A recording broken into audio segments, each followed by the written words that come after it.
One Tank Trip, brought to you by Childers Enterprises.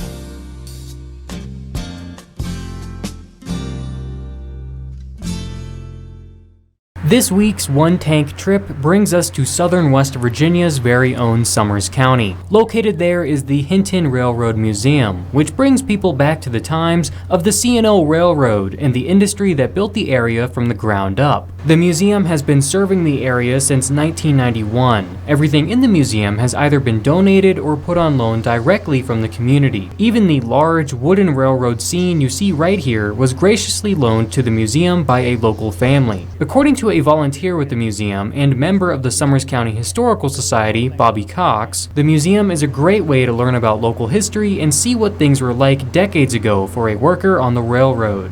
West Virginia is full of it. People really don't know how much history we have, not just in Summers County, but all across the state in our backyards. The museum shows off the history of the railroad, everything from the famous Big Bend Tunnel located near Hinton to things like how the workers dressed and what tools they used. You can also learn about just how large the railroad company was. They had their own hospitals and even their own police force. There are also plenty of dioramas, maps, and photographs showcasing the railroad's history. However, right now the museum is more limited than normal for visitors. In a typical year, the museum is open 5 days a week, but right now due to COVID-19 and their limited staff, the Hinton Railroad Museum is open just 2 days a week. Hopefully next year we'll be able to get back to the 5 days a week like we've been in the past. The Railroad Museum opened up earlier this month at the beginning of September and will remain open until the end of October. They are open Fridays and Saturdays from 10 to 3. And you can get there easily via the local interstate, and you can get to the museum and back in just one tank of gas. One Tank Trip,